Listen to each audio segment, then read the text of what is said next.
E aí, pessoal do Filodoxia, tudo tranquilo, tudo beleza? Eu sou o Thiago Gribarni e você está no Filodoxia para a crítica com spoiler de Hereditário.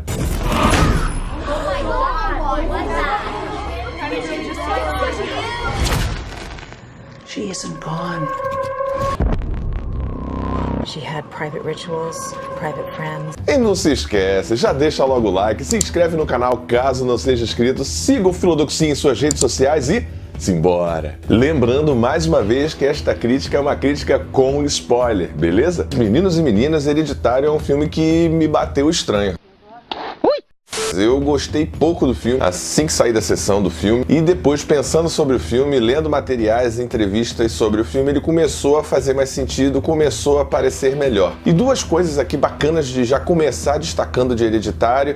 A primeira é o seu diretor e roteirista. Ari Aster é o diretor roteirista aqui de Hereditário e esse é um dos primeiros trabalhos dele e ele parece bastante promissor. Uma outra coisa que eu gostaria de destacar aqui é a distribuidora / produtora do filme, que é a A24. Que produtora boa, responsável por filmes excelentes como, por exemplo, A Bruxa, Ex Machina, Lady Bird, Projeto Flórida, Moonlight, O Quarto de Jack. Nossa, que produtora boa! Ficar de olho aí no que essa produtora faz, no que essa produtora traz pra gente. Mais um bom filme da A24 que aposta no mercado mais indie, no mercado mais autoral e de gênero e subgênero, um mercado bastante interessante. O filme, tecnicamente, falando aí de direção e o roteiro, ele tecnicamente é impecável. O trabalho de luz e sombra, o trabalho de montagem, o filme meio que iniciar nessa perspectiva, como se os atores e a casa em que se passa o filme fosse uma casa de miniatura e os atores fossem manipuláveis, isso a gente vai discutir mais adiante. Tecnicamente, de direção de roteiro, o filme não tem muito o que se retirar do filme, com exceção de um ponto ou outro. E aí aqui a minha crítica pro filme vai para a questão do ritmo. O filme tem cerca de 2 horas e ele demora cerca de 40 a 65 minutos a engrenar, a dizer a que veio. Ele é um filme meio esquisitão, é um filme meio estranhão e ele causa um incômodo muito grande no espectador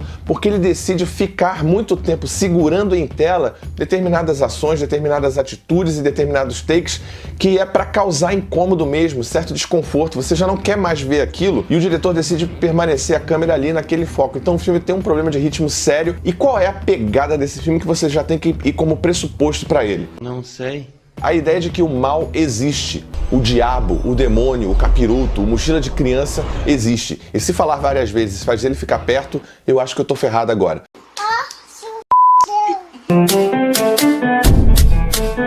A primeira camada de Hereditário é a camada mesmo do sobrenatural. E o Tinhoso existe e o Tinhoso tem nome.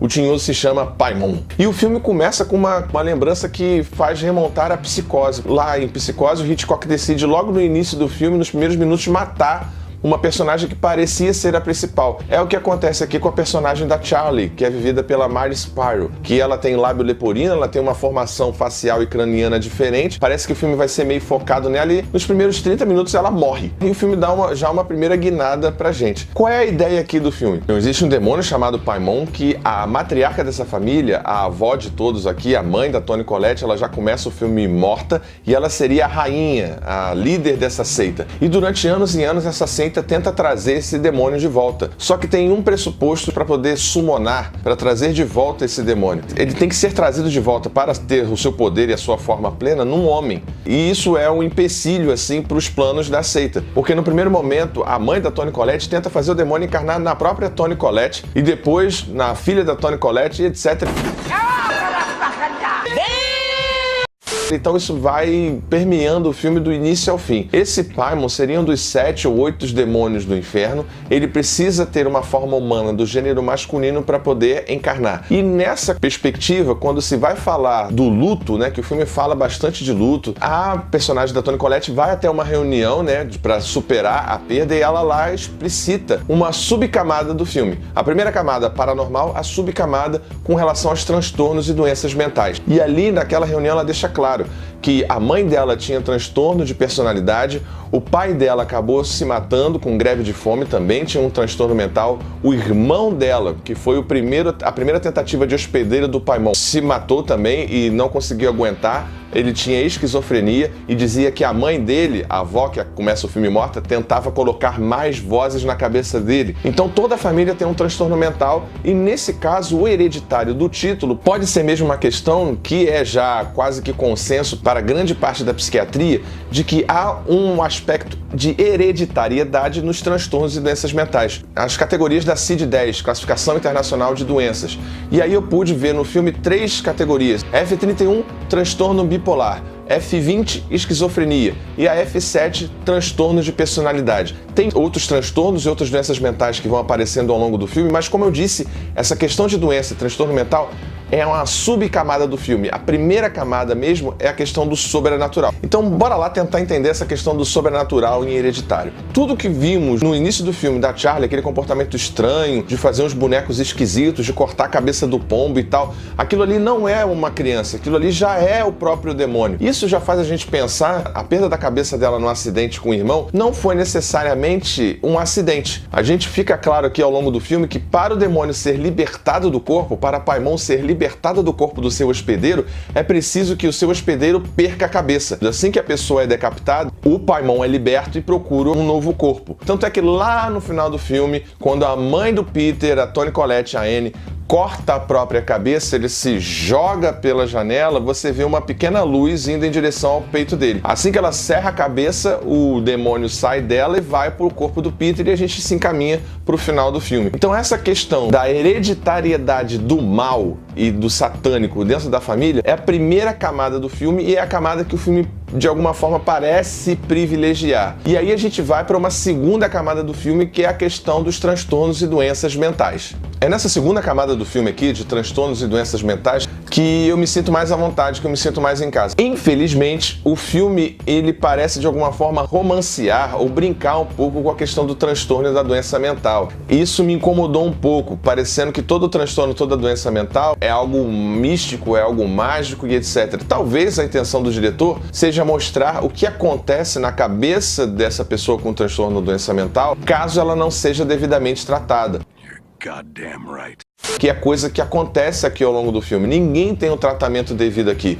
A gente vê o caso da mãe, que tinha um transtorno de personalidade. Isso levado para o filme seria mais ou menos a mudança dela de mãe e avó para líder da seita. O outro transtorno que aparece é de esquizofrenia. E a esquizofrenia aqui é o do irmão do personagem da Toni Collette, que acaba morrendo, cometendo suicídio. Dentro do filme, na questão paranormal, seria ele sofrendo as tentativas de ser o hospedeiro do Paimon impostas pela sua mãe.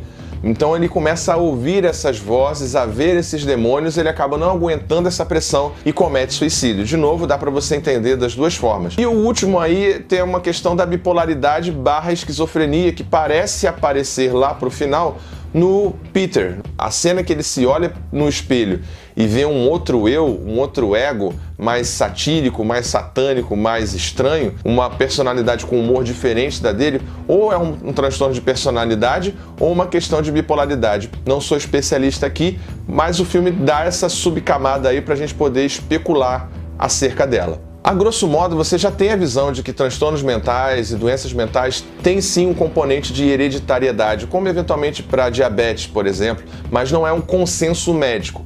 Existe a possibilidade grande de transtornos e doenças mentais serem sim passadas de geração para geração, ou terem uma tendência maior caso você tenha quadro de transtorno e doença mental na sua família.